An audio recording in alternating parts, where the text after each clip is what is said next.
Hey everybody, my name is Byron, and in this video I'm going to be talking about the 3 things I wish I knew when I started AI development. Now, I've been a developer for about 10 or 15 years, somewhere in there, and I've done mobile and backend development, and I've even taught other people how to become a software engineer. And when I saw ChatGPT come out, like a lot of you, I thought this was amazing. This is the real deal. This is something that's going to change the world, and it has. And in a lot of ways, it really, really has.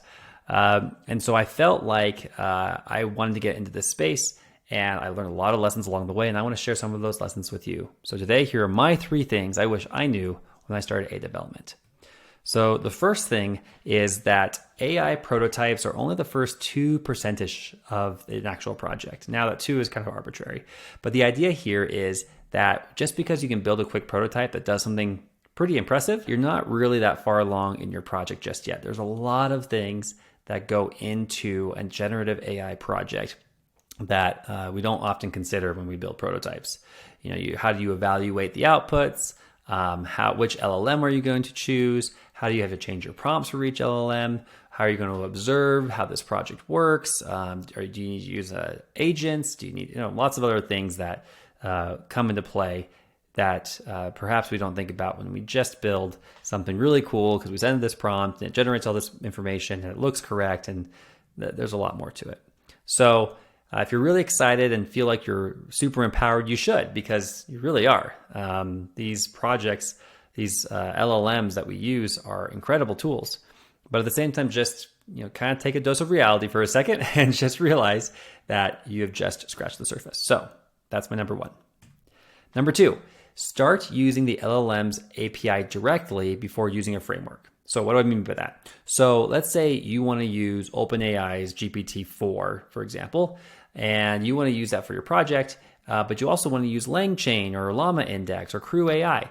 Well, before you use one of those frameworks, I suggest just accessing OpenAI's API directly. Why is that? Because then you'll learn and you'll have to use and structure your content, or the way that you send the information to the API, using their structures. And there's a lot to learn there. There's a lot to understand, and it's good to understand how it all works under the hood before going to these frameworks that tend to abstract or hide a lot of that information from you. That way, when the frameworks start to kind of do different things and look kind of wonky for whatever reason, you'll understand what they're trying to do behind the scenes, and you'll be able to make adjustments as needed.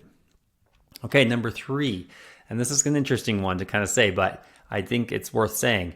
You don't have to do AI development.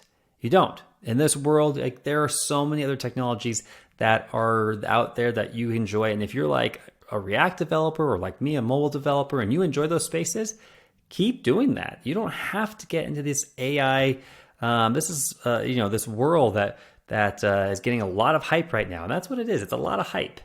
We'll see how it all lands, and eventually I'm sure we'll have AI be part of our regular development cycle that we learn, that we use in any of our companies.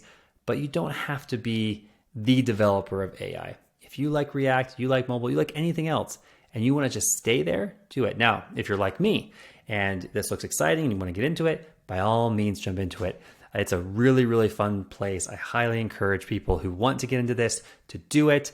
It's incredible. It's a hard challenge. It's a very different challenge than what other development spaces may offer. And for that, I'd say if you want to do it, go for it. But if you don't feel like you have to. It is okay. And that's it. Thanks for watching. If you enjoyed this, please consider subscribing. I put out new videos every week. They're usually pretty short and to the point, and we'll learn more about how to build generative AI apps as we go along, and I'll also share some of my opinions as well. Have a great one.